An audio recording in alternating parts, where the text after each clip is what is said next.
El mundo ha cambiado, China dejó a Irán tirado y Trump está ganando por goleada en Hormuz. La presión en el Golfo entró en una nueva fase y el mensaje ahora es duro.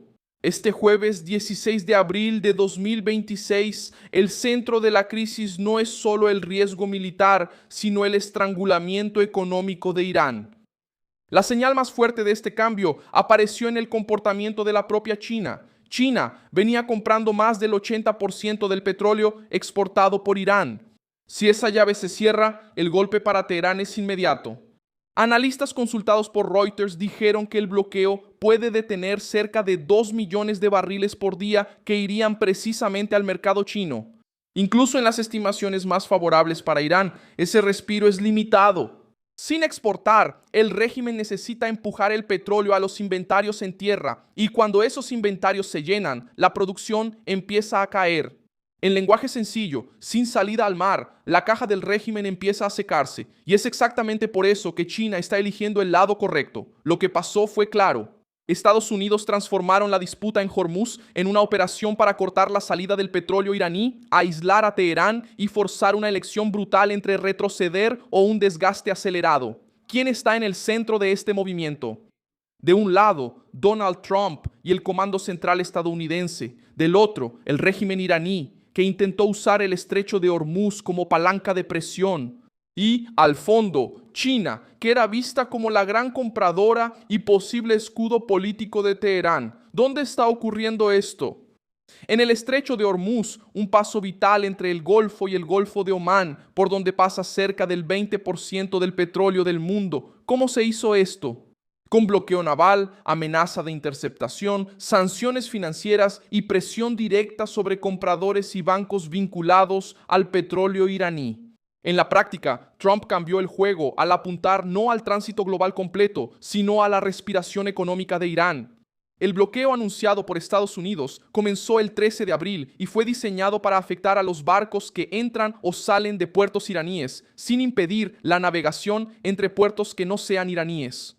Eso es importante porque muestra la lógica de la operación. Washington quiere preservar la ruta internacional y al mismo tiempo asfixiar solamente la máquina que sostiene al régimen iraní.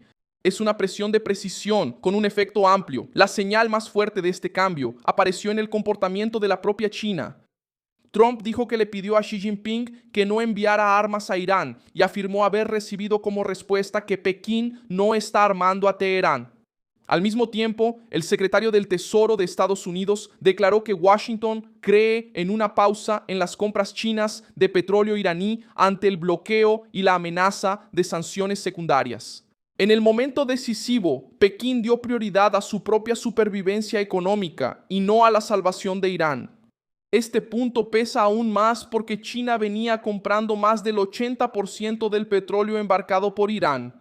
Si esa llave se cierra, el golpe en Teherán es inmediato. Sin exportar, el régimen tiene que desviar el petróleo al almacenamiento en tierra. Y cuando esos almacenes se llenan, la producción empieza a caer. En lenguaje sencillo, sin salida al mar, la caja del régimen empieza a secarse. ¿Y cómo se ve esto en el campo real? Se nota en el retroceso de los barcos, en el miedo del mercado y en la caída del margen de maniobra iraní. La Associated Press informó que en las primeras 48 horas del bloqueo, 10 embarcaciones obedecieron la orden de regresar. Reuters informó que barcos vinculados a Irán ya fueron interceptados y que incluso petróleo chino sancionado, apareció entre los casos observados. Al mismo tiempo, el tráfico en Hormuz sigue muy por debajo de lo normal.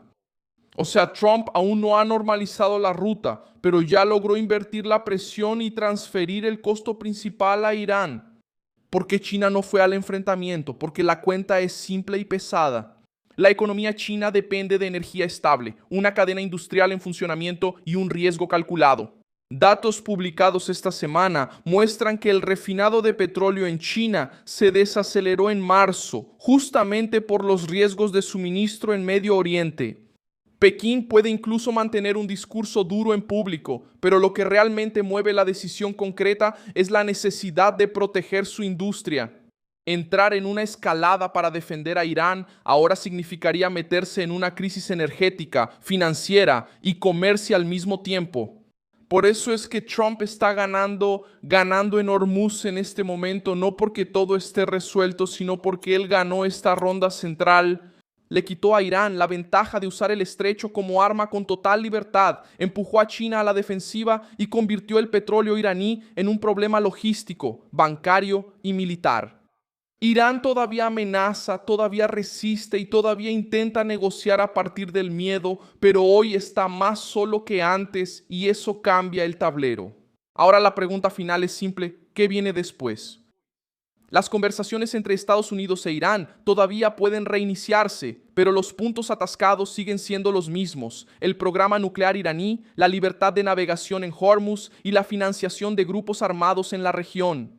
Pero después de los últimos días, esa negociación empezó a volverse más desigual, Irán entra presionado, China entra cautelosa, y Estados Unidos entra con la sensación de que encontró el punto exacto donde más duele,